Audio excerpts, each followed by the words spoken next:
Okay, so thank you all for being here as always. I am super excited to introduce our speaker today, Shelley Johnson. She is a CVPM and a MSSL. Shelley is someone that I've known for many years. I've admired her from afar, I've admired her from up close. She is truly one of those people who has helped share and shape the profession just by showing up. I think just her being in the room is tremendous. She's very generously lifted up others along the way, me certainly being one of them.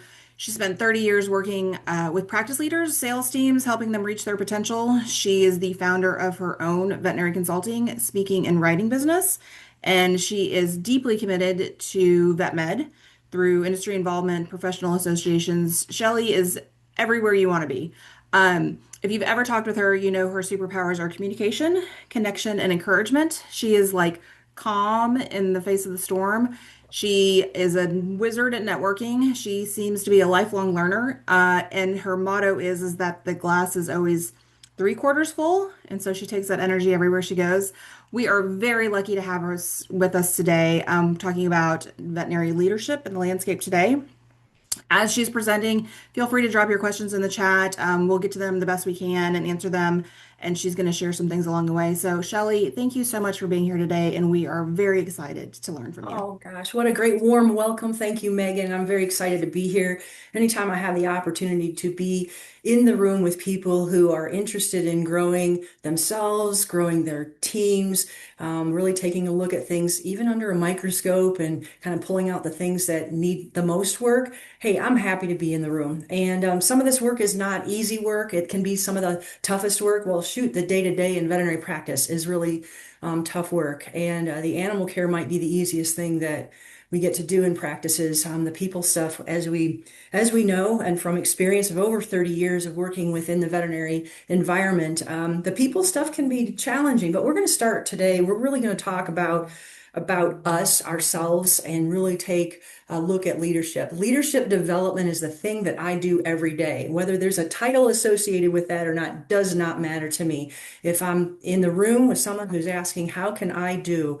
Like, I don't know. Well, let's figure this out. So, welcome everyone. I'm assuming we're from all over the place. And so, I'm just really happy that if you've got your cup of coffee, keep chugging it, or if you're diving into lunch, you're not going to offend me at all. So help yourselves. Today is really about building confidence and competence in our own leadership model in vet med without pretending that the work is easy. And sometimes we just go along and assume that we're here and doing it, and it's kind of I got to make it look easy. It's not. It's messy. It can be troubling, and it can really pull us into some dark spaces. And we're not going to focus on those dark spaces today. We know those things exist, but what I'm going to do is give you some ideas, ways to reflect on things that you absolutely can control in your leadership growth. And this applies professionally and personally. So in the next 60 minutes, we're going to use a simple framework. We'll use this to really reduce the overwhelm or the overwhelmingness that we can feel. Then we're going to walk through the most common leadership pressure points: staffing, retention, well-being, client expectations and financial pressures, technology change, culture and team dynamics, and developing future leaders. So all of these things have a place in this conversation today. And you might think, well, that's a heck of a lot. How are we going to solve all that? We're not. The tools that you will learn about in this session will help you, again, to reflect and be able to prioritize the things that you want to work on. So my promise to you all is you'll leave with practical tools and language that you can use in real conversations, and a simple plan, really, that you can start, let's just say Monday. Okay, so that's where we're going to kick off. If leadership feels harder than it used to, you're not imagining it. That is a very, very real feeling. And as we continue to work in and gain experience in the things that we're doing, it does incrementally ratchet up and seem harder. So you're not imagining it. Many practices are trying to deliver, really, you're trying to focus on high quality care while staffing is tight. And that's a conundrum at times.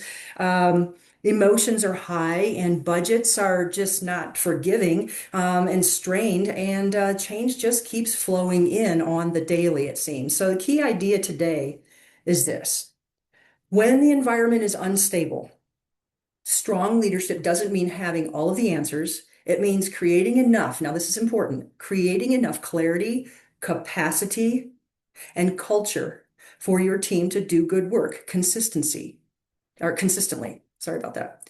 So when we talk about clarity, capacity, and culture, these are going to be three things that really stand up today's conversation. And this, taken alone, these each, we can focus on them. I'm going to show you ways to think about these things working together. Culture is not a new thing. If you're new into this environment, it might be that you haven't appreciated yet just how culture can be one of those driving forces and stability forces within your practice. So we're going to focus on what you can actually influence while you're inside of your practice. So here's where we're going. First, I'll give you a simple leadership lens that's going to help you decide what to focus on when everything feels urgent. We have a lot of those moments. Everything feels urgent. So second, we're going to walk through the most common leadership challenges in our practices and choose practical moves that you can implement, with limited time. So third, I'm going to give you language, scripts. Some of you work with scripts inside your practice. I'll give you a couple to think about using in your own style. That's going to help you communicate with confidence in the moments that tend to drain leaders. So when you're feeling the most stress, you can rely upon these scripts. And finally, we're going to build a 30-day plan. Small moves, repeated, create stable systems.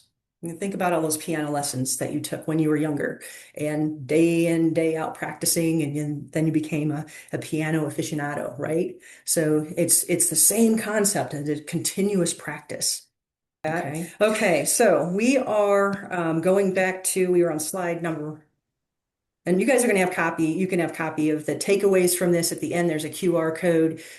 So definitely you're going to be able to have all the notes that sync up just fine. So we talked about having a simple leadership lens to help you decide what to focus on when everything seems urgent. We're going to walk through the most common leadership challenges that we see in practice. And we're going to help you with language. I'm going to help you with language and scripts that you can use when you have got when you're trying to build your confidence in your leadership role. And then we talked about the 30-day plan, small moves repeated in constant, stable systems. So now, before we really dive in, if you can see these questions on the screen, in the chat, type the letter that best matches what feels most pressing in your practice right now. And Megan, you're going to be letting me know what's showing up there in just a few seconds.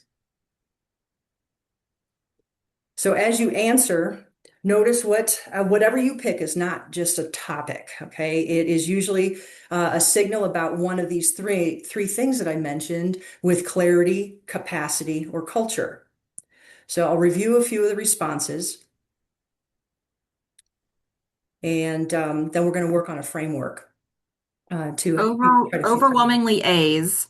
Overwhelmingly A's. I'd say followed up by C's. Okay, so we got workforce shortages, we got financial pressures and client expectations. A couple of B's and F's. Couple B's in mental health and well-being, succession planning and leadership development. All of these things obviously have a place in our practices, but just for the sake of exercise and moving forward, wanted you to have some kind of focus and me also have an understanding of what we are seeing a prevalence in. All right, so here's the framework, and we talked about clarity, capacity, and culture. We're getting oriented to that. Almost every leadership challenge that we're going to face shows up as a gap in one of these areas. So these are probably not new terms to you at all, and the areas that we focus on in each of these categories is not new to you either. Most likely. Okay, so clarity is, as you see, really around the priorities and the roles, standards, and how we're communicating in the practice. So if we've got gaps there, and you think about your example problem, it kind of you tie that back in there and you can do a self-check to see, have I been clear in the priorities, roles, standards, and communications? Capacity is about people and time, energy, and systems. And so the work is doable without having to constantly save the day, or here's a term that we hear often in practice, putting out a lot of fires and dealing from that capacity. And culture is really, I like culture as the glue to all of this. Really, culture is about trust, accountability, learning, and safety. That psychological safety that we should be aware of. Just how it exists within our culture and practice. So as we go through each of the topics that you've self-identified, you ask which lever, which one of these is most missing from your practice experience right now. And that's where you're going to, when you invest in there, that's where you're going to end up getting the highest return on fixing or learning from the problem that you're having. Now, you might say, well, staffing, that's kind of out of my control. We just don't have, or we've got binds and boundaries to all of that. Well, that may be true. You're always going to have some type of an external factor that's happening. But the fact is, take the time to really dig in and see what clarity do we have around what we need. You think about how we're attracting people to come work in our practices too. When we tune each of these different areas, we're able to best represent or have the best representation of our practice out in front for those candidates that we do want to bring into our practice. When everything feels important, this is interesting. When everything feels important, leaders need a filter. And so it's like, do you ever have that sense of just, you've got so much flowing into you and you're in the moment prioritizing and really trying to get a grip on things. And sometimes we just run out, we hit our threshold of patience. Sometimes there may be actions that we take that, hey, in hindsight, we somewhat regret. I want us to think about those filters ahead of time. So first, we're looking at all those things coming at us. What is the highest impact problem that we are having this month? Right now, you can stop time, if you will, and take a look across the entire month and say, what's the highest priority that we have at this moment, this month? Second, what's the smallest move that changes the system? We're looking for leverage, not a complete overhaul of what we're doing. So we're not going in and erasing the board. We're going in and making tweaks to that whiteboard where we need to, our leadership whiteboard, if you will. So third, what are we doing? What are we going to stop doing? What are we going to pause so that we have the capacity to do the real work to have a better situation, the improved environment? If you do nothing else from today, use these 3 questions with your leadership team. They're going to turn stress really into a plan. And I'll tell you from firsthand experience, I can definitely say within the last 10 years, this has been the most beneficial way that I have looked at problems coming to me or helping others to problem solve. And so I've done extensive training with sales teams, and sales teams, when they're having a hard time figuring out a system, I'll do this activity with them, especially if they're coming in to visit clinics and trying to partner. I'll say, all right, so what's your approach? Okay, what's working with that? What would be one small adjustment that might help you?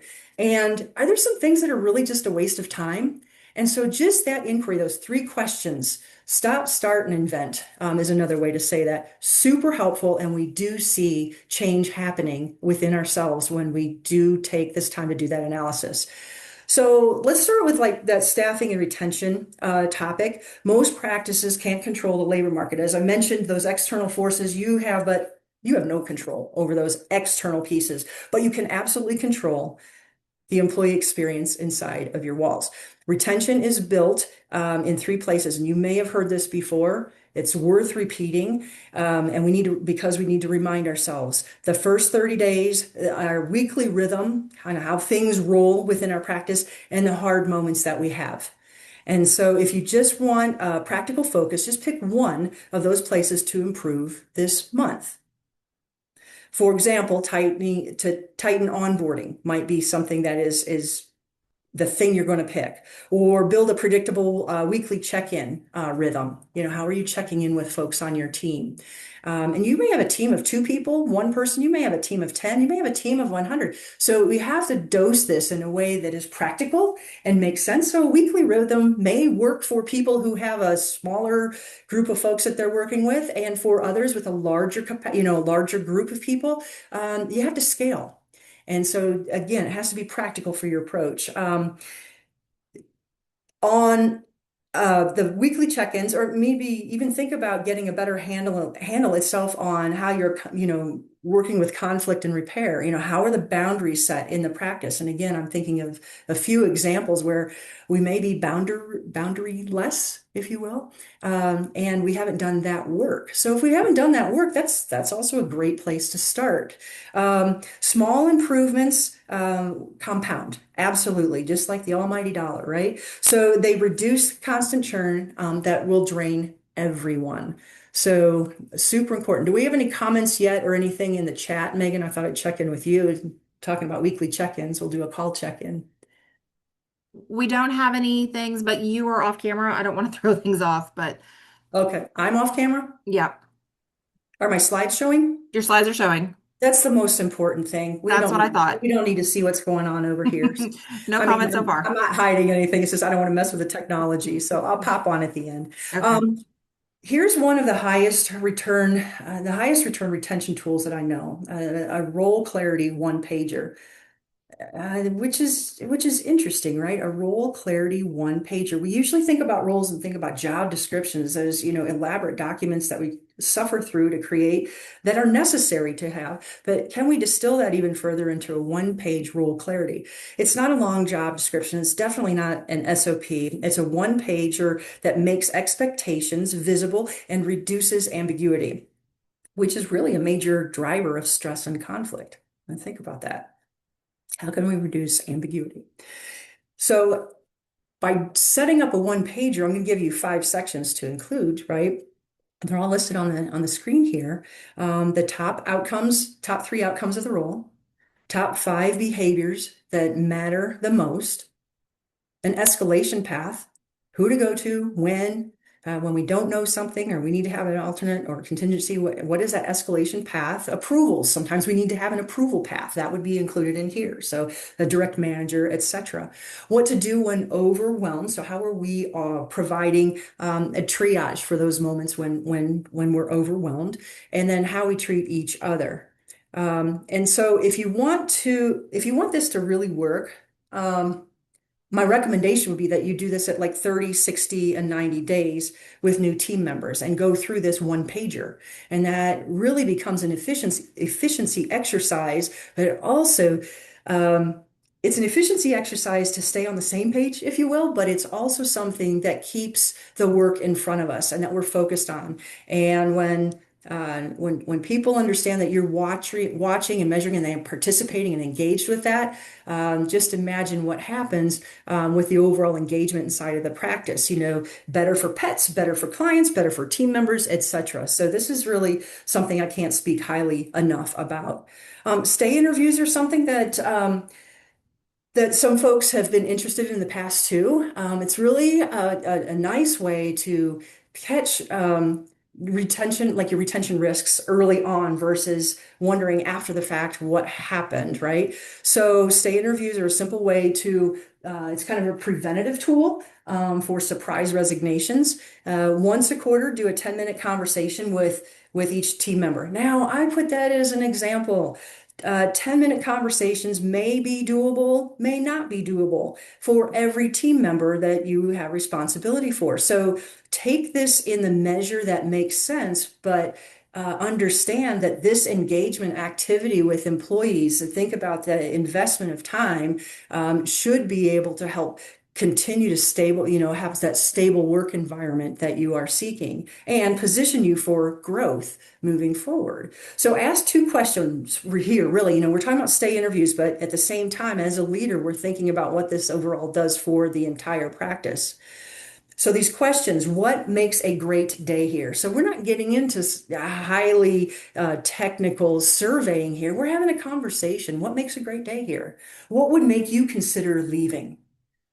And so if those questions feel risky to ask folks on your team now, your job is to ask yourself why. And do you want to get closer to that pin? Do you want to get closer to that spot where you can set up to have these check-ins that don't feel awkward, that provide an opportunity for engagement and can give you some real insights? So your job's not to argue or explain here, not at all. You're not defending the business or managerial expectations. Your job is to listen, write things down, close that loop with one visible improvement, if you can, that even if it's just a small thing, when people know that they are being heard, being listened to, that's the greatest opportunity for change, for consistency. And so I really encourage you to think about how you might implement stay interviews or at least engaging conversations with each and every one of your team members. Again, you don't need to spend an hour on this. This is just a regular habit to put into your routine. So let's talk about mental health and well-being in a way that's actually useful for us as leaders. Well-being, it's not just a personal issue. It's really also an operational issue. Stress goes up when intensity meets ambiguity and low control.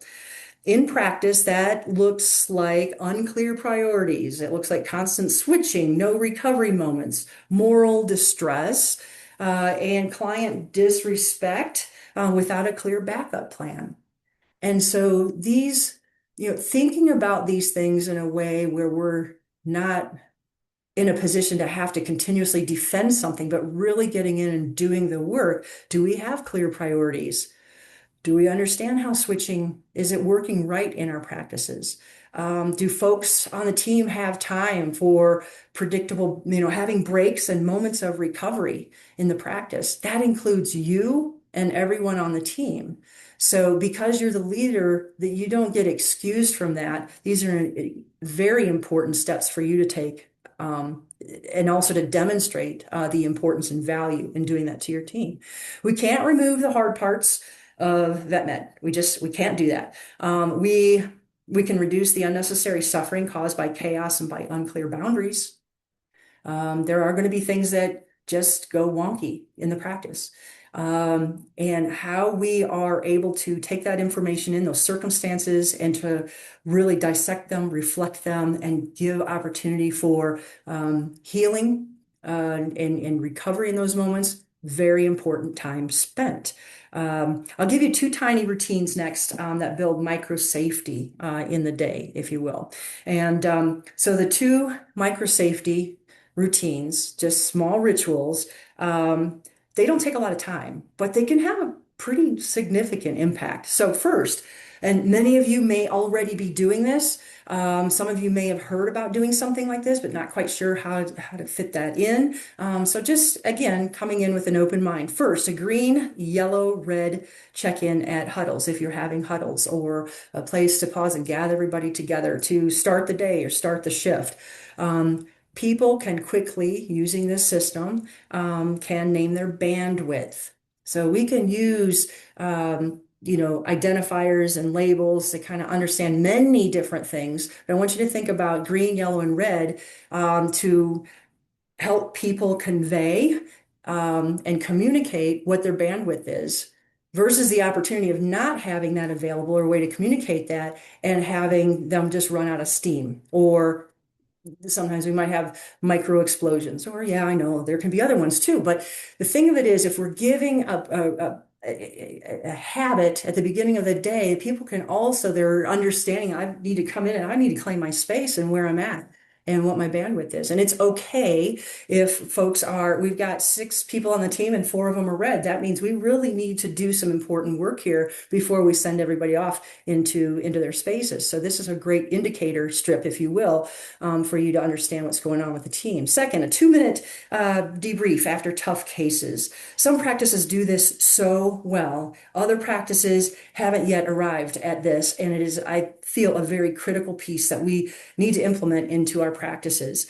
Ask what happened, what do we need, and who owns the next step, and to be able to create that pathway to move on.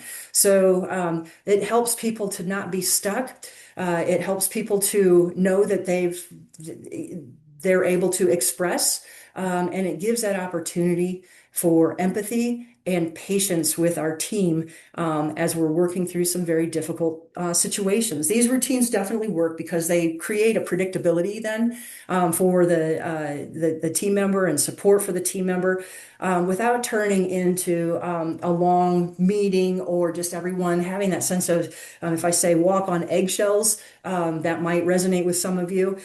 These two micro safety routines can really help to prevent that walking on eggshells scenario that we can have in our environments. Very powerful here. Shelley, Yeah. real quick, any ideas for people that are maybe not on board with trying this or resistant to trying something new? That's a great question. So I think I like to understand more from that individual. There are resistors to change. I think I would kind of lump that in there, and I hope I'm not off base with and being respectful of the They said that they question. brought it up with the management team and they didn't see the benefit of it. They didn't see the benefit of it. I think that creating an environment for respectful discourse is a really healthy thing to do in practices. We're not all going to completely agree on everything, but the thing of it is, there are ways that we do need to conduct our business. And I think having a respectful, a culture of respectful discourse, and we don't need to call people out in the middle of a meeting with everyone present, but create the space where that employee, it might be an associate, it might be a kennel person, whomever, any employee can come to that leader and say, I heard what you were saying, and I agree with most of it, but I don't agree or I'm challenged with understanding this. That's just not going to work. And they might miss all those words in between. They might come to you and just kind of word vomit and say, I can't do this. And then we get the I can't do this, then I want to understand more about where they're coming from. And I want to be very respectful when I ask that, like, well, what do you mean? That's not hugely respectful, right? So we want to find out that sometimes I'll start off and say, that's interesting. I hadn't thought of that. Tell me more. My gosh, those are the most powerful words when we're trying to create a space for discourse and understanding more from people in a conversation. I don't know. That's a great point. Hadn't thought of it. Can you tell me more? Tell me the case that this is based on. And we're going to have a very professional conversation about that. I hope that helps. Of course, you can always reach out, whoever you are, you can always reach out later if you want to have a little more in-depth conversation about that. Door's always open. Client expectation finances collide at the same point, real conversations with real people. And oh my gosh, it can be extremely challenging. Two truths can coexist. We must be financially sustainable in our practices to be able to provide the care long term. And we also must maintain trust and compassion with the clients who are stressed. And we know that can be a very big challenge. That being said, there are some amazing courses that are out and available in our veterinary space to help with these very scenarios. And I would urge you, if you're having more tensions and more stress in regards to working with clients or trying to raise the professionalism of your team and meeting clients, I urge you to reach out to Megan, reach out to me. We will help get you a list, or reach out in your Facebook groups, find out ways that you can get some good training for your team to work in those scenarios. It can be a high stress situation, and we don't want to lose great clients because we had some miscommunications or repeatable instances. And so how can we get those types of things addressed and create learning for people in our practices? We can also have clients, as we all know, that are extremely challenging to work with. And we almost think that they live for the joy of creating kind of a poor, visit with us. We're not alone. There are other businesses that they're going into, and these things are happening too. And we do need to figure out our pathways to work with those clients on the full array of clients that we see in our practice. A common trap is apologizing. This pricing piece can always be interesting. I mean, it's been this way since the beginning of my time anyway, is apologizing for prices because price sensitivity. Really for standards of care. Instead, the leadership move is to upgrade communication. And that's what I mean. If you don't feel that you've had the resources or you have employees that are on your team and they just haven't been able to get on board, take a step back. What have you done to help get them on board? What trainings and opportunities? And making that very clear. And I'm thinking of a couple of great people that I would send you to go talk to learn about those resources. So please, if you have those concerns, reach out. What we want to get to is a confident, consistent messaging across the team, which what we're trying to do is reduce the conflict that arises with stress and the tension. We want to increase the adherence and protect the whole team's emotional energy that you have in the practice. I mean, my gosh, we have a bad client experience. I mean, how long of the rest of the day are we hearing about that? I mean, we're fuming about that in some practices. And the practices who adapt some tools to cope and to move forward, those are the ones that they're going to have a probably a little healthier environment to be able to be adaptive that way. So next, we're going to talk about options without shame, if you will. And shame can be just absolutely detrimental. So options without shame is a practice-wide communication standard. You start with values, what matters most today. Then you offer 2 or 3 pathways, often good, better, and best. A phased plan, if you will. I love that approach too, because you don't have to go from, it's a black and white decision on something. We've got a way to describe a good, better, and best scenario. Then you confirm understanding and here's what we're doing and why. And you end with a clear next step and follow up. Leadership move. This is you. The leadership move is to standardize this so clients can hear a consistent, confident approach, no matter who's speaking, no matter who they're working with, tech, CSR, DVM, whomever. Consistency is going to reduce that friction and helps your team feel supported. So things that sometimes we might turf in terms of financial conversations in the practice.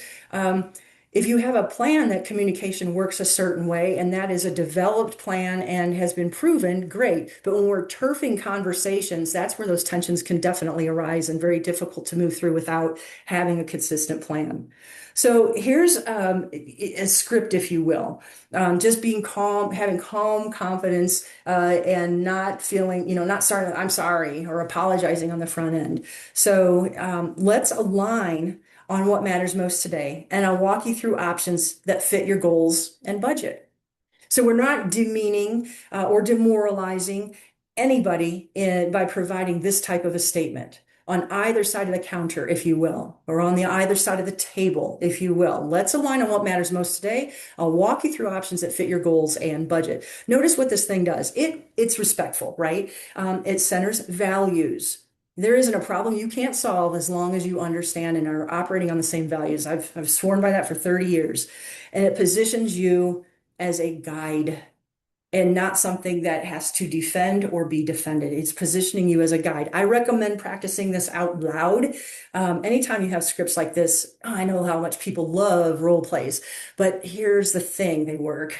And you can do this by yourself. You can teach people in your practice how to practice these things as well. We don't need to be in an awkward role play exercise, but it can be helpful. And if you teach them that it's helpful, then maybe it softens then that opinion around role playing.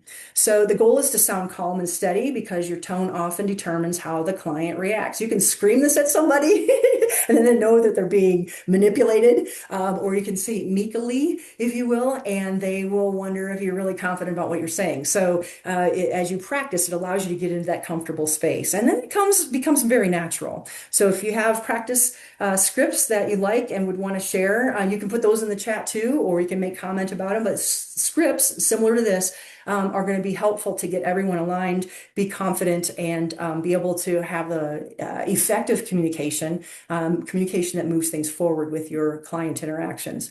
So when client emotions are high, we're going to talk about boundaries here. The boundaries protect your team and your standards of care.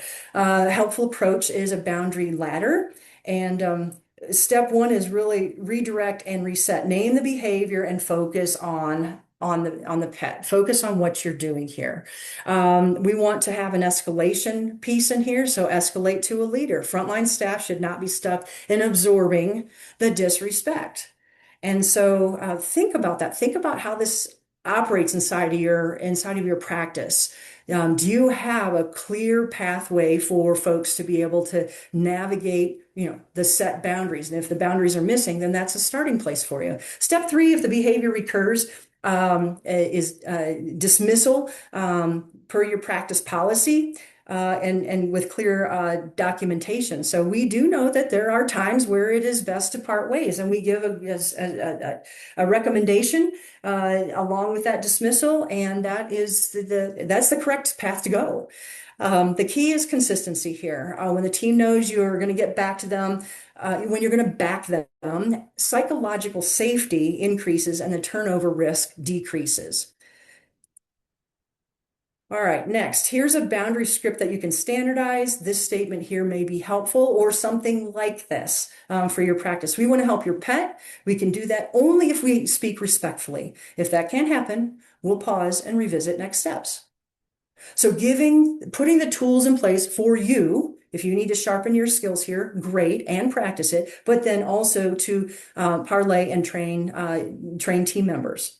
This is really a calm and clear message. It sets really a condition for care here. The best practice is to train the whole team on one shared script and let one escalate and just really have one escalation path. When everyone says the same thing, clients really learn the boundary and the staff feels protected. So we don't have this wishy-washiness, we have confidence, and we understand clearly how our interactions are how they're supposed to go in the practice. So let's shift over to technology, because sometimes that's a thing too. We've got all this technology that we're bringing into the practice, and sometimes that can be very overwhelming. And we have people we've got fast or high adopters, we've got lower, slow adopters, and we've got a mix of experience in the practice, and it can be quite challenging to be able to get all on board with technology. Somebody enters things a certain way, other people use this type of app, and this person always does this, and this other person does very little of that.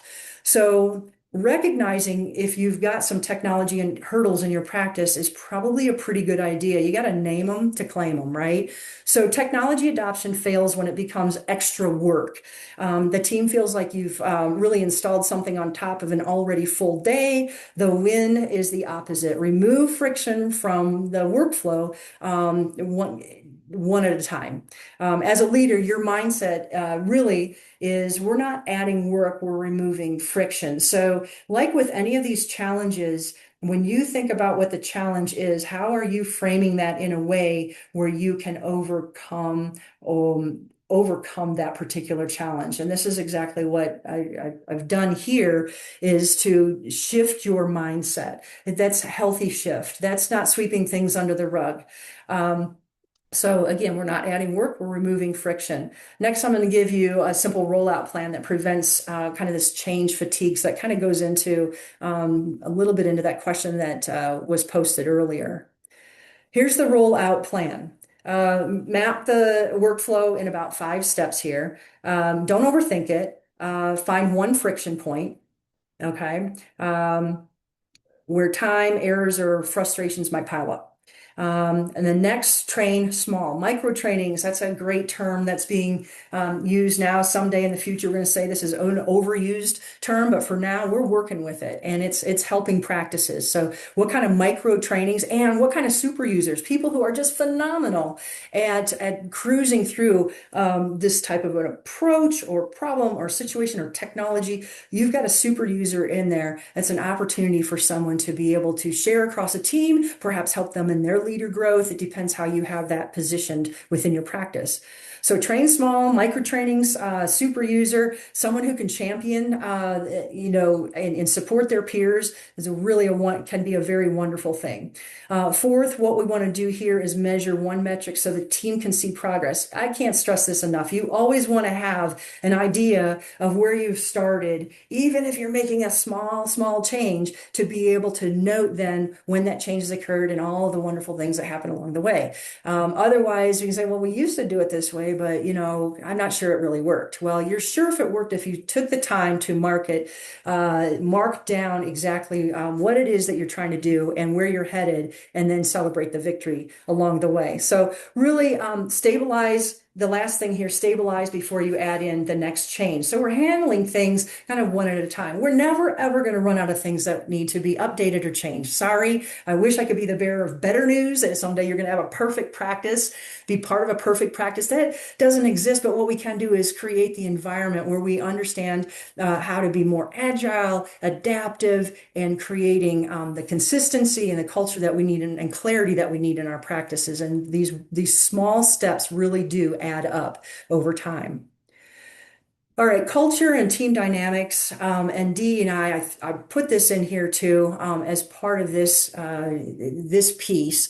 Culture is really built in small, repeatable moments. The behaviors and the things that we do, that our belief system in our practice, all of that feeds the overall culture.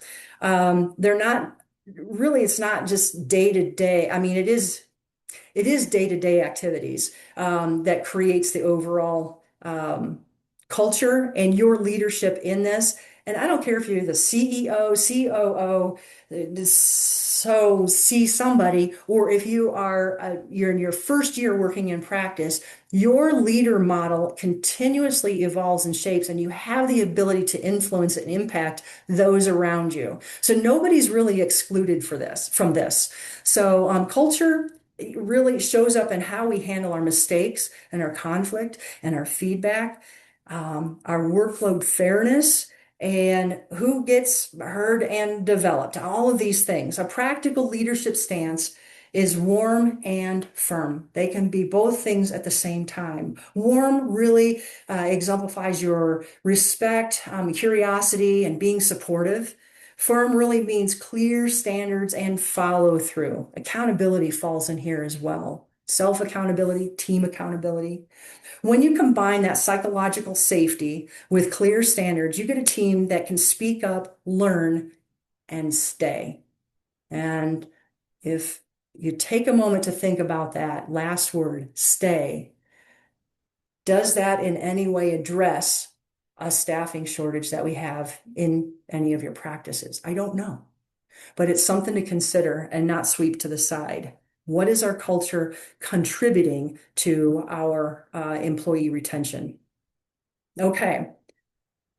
Tool right here. Team agreements are one of the fastest ways to reduce drama and build trust. Now, I know none of you here have drama in your practices. I I think about drama trauma and what that does, what it can do with leaders who are scrambling, constantly putting out fires. And there's PTS that can happen. But what we want to do is we want to reduce that opportunity for that drama trauma. And it's not just you as a leader in some type of a pinnacle position, but for everyone in their self-leadership role. So think about creating 3 to 5 norms that describe how you work together. Now, you can do this with a leadership team, management team. You could do this in different departments, but think about how you might apply this back into your practice. The key is that they must be observable behaviors and not vague values. For example, no triangling, assume positive intent, but address impact, learn from errors without shame, and give feedback early. The leadership move is not just writing them down, it's modeling them. And I've used that term a couple of times intentionally in this talk, modeling behavior. It's really reinforcing and addressing breaches quickly and respectfully. That's what turns agreements into culture. So if you've not explored in this area, this might be for the leader who is ready to take the next step in how to create stronger culture within the practice. One of the most powerful tools, I love this repair move. Once you learn this and you exercise this, it brings about really a sense of peace in your leadership and in yourself and your conscience. One of the most powerful tools is repair. When you miss something, you communicate poorly, or make a decision that really it might land unfairly, you don't need a perfect defense. You don't need to stand there and, draw a line around you and defend that territory. You need a repair move. Because you know what? We all make mistakes. And I slipped a little head on the slide there. Sorry about that, guys. Um, what is it that you can do in this repair move that can help reduce resentment? Also, at the same time, increase trust and really model accountability. So, if you're doing this and someone sees you, hears you doing this, kind of owning your bleep, you own it and you're able to move on, that helps them in their model, hopefully, to be able to try that on for themselves. It makes it safer for the team to really own and share their errors. Okay. Now, succession planning, we can look at that as a huge, big, broad topic, or we can look at it in succession planning from one phase of the business development right now and leadership development, but we can look at it from one phase to the next. So, whatever your circumstance is, think about what happens next in the succession of this practice, in your role in this business, and what can stabilize and continue to move that forward with some momentum. It can be very overwhelming if you're a practice owner, thinking, succession planning, oh my gosh, what am I going to do? How am I going to transition this business? I've got financial goals. I have got, there's all this equity that I'm concerned about. There's this, my people, I'm concerned about my people. That can be a big topic. I'm asking you to kind of break it down a little bit and really dissect what you're doing right now. We don't need to go all the way to the end of the road, but what are we doing in the next year and in 2 years within our practice? So if you're working internally inside of the practice, not the business owner, it's your responsibility too to think about how this practice is going to grow and succeed, how we're going to grow leaders and succeed in this business so that it is successful and it is something we've got a great product for that business owner to transition when they're ready. So it can be a daunting task, but like I said, let's break it down a little bit. Simpler approach. Stop waiting for those future leaders really to magically appear. You are them. You are they. Build them through repetition, reps, if you will. Start by identifying single points of failure, processes, or roles that only one person can do. If there's one person doing any one special thing, then we've got a vulnerability there. That's a vulnerability risk. Design small leadership reps that can bring people along and spread that capability across the team. Okay, so it's building your bench, if you will. This really reduces risk, improves our retention in our practices, and creates that healthier bench over time. So just something to ponder as we're thinking about the magical appearance of leaders. Some people are just these natural leaders. They come in and we just hope we get one in our practice. And that's probably not going to happen. How do we develop the leaders so that we are having a healthier succession approach in our practice? So here is a simple leadership ladder. Should work for docs, techs, CSRs, for everyone in the practice. It's really reps, if you will, kind of building that muscle before roles. Level 1 is owning your own role. Own your role. Level 2 is own a process. 3, lead a shift. Lead a shift, lead a change, lead an area. Level 4 is leading an overall initiative. And so you see these are incremental steps of ownership, if you will, that increases your reps and your strength in what you're doing in the practice and what you're teaching others to do inside your practice. If you're wondering where to start, owner process is really, really the sweet spot here in this. It's really kind of it's meaningful, but it's not overwhelming. It's just owning a process. Pick something like inventory or training, callbacks, lab workflow, client communication template or templates that you're creating. That whole vein of work, then give a person a clear outcome, a small amount of authority, and a check-in rhythm. That check-in rhythm is hugely important. That's the mile markers. You need to have that in the plan when we're, quote, delegating, if anybody likes that word. That leadership, that really what you're doing is leadership development in real time. So owning a process. So that's just an example of what you can do there. Let's turn all of this into a real simple plan here. So I told you we were going to talk about a Monday plan. Step one, pick a lever: clarity, capacity, and culture. Again, you will, I think the last slide in here, I've got a QR code. You want to take a picture of that because it'll take you to kind of a worksheet, not a summary sheet, if you will, of this entire talk. And it gives you all of the descriptors of clarity, capacity, and culture in there. Um, Pick one lever for the next 30 days. Okay. Step two, choose one tool to implement this week. So I've got some ideas there for you that I have shared with you during this talk. And don't pick all six, just pick one tool that you can do well. Step three, practice one script for 7 days. And it might be around the cost conversation. It might be around boundaries. Might be how you recover and repair when we've got something that kind of slipped to the side a little bit. How are we going to navigate that? So you pick one script for 7 days, and you get to design what that script is.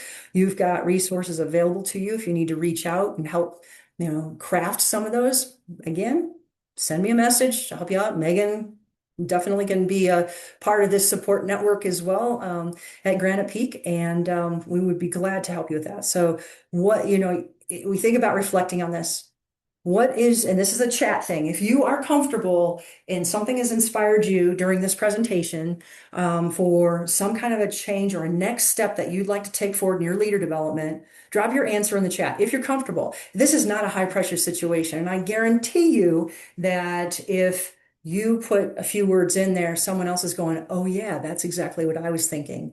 I guarantee you. I've been doing this too long to know that that's definitely a truth. So, and you, by you putting words into the chat, that also inspires others to think about, oh gosh, yeah, I think I'm gonna put that on my next 30-day plan, or I want that in my work somewhere. Okay. So in the chat, go ahead and drop those in if you'd like. It can be small. Remember, I mentioned the green, yellow, red check-in. Maybe scheduling one stay interview process for yourself, or standardizing, a script. The cost conversation was one that we used as an example. Megan, if you see any of those come in and want to share those out loud, that would be great because I cannot see the chat. Yep, we've got some brave souls. So we've already talked about mentioned the cost conversation and the green, yellow, red. Nice. Nice. I think that these are such stabilizing activities, and it's not rocket science. And sometimes we will position time. I don't have the time. We'll position that as a combatant to all of this. Literally, it's just one step at a time, just like getting into an exercise routine. If I just did something for 5 minutes. So this is, your leadership exercise moment, if you will. All right, there's the QR code available for you in the way that you remember me presenting this to you. If we have time, Hopefully we can summarize in a take way a that you. couple of questions. We've got a couple of minutes. If you have a specific scenario, um, share your role in the situation in one sentence, what you've tried and what outcome you want. We can do that. Like I said, we've got a couple minutes here. As we talk, we'll keep using the same framework or use the same framework. Do we need more clarity, capacity, or culture? That's what we want to think about. What's the smallest move that shifts the system? So think about in clarity, capacity, or culture. And then thanks for everything that you do, really in your day in, day out at your practices. You have very important roles. No matter what your role is, I firmly, firmly believe that. I've lived it, I've breathed it, and I have the utmost respect for all that you're putting into what you do for our animal health and veterinary community. There's me, that's how you can reach me, email and also via LinkedIn. So I'm going to stop sharing, and that might pop me back on screen if I do this correctly. That And QR code didn't work for the document, but we can share it.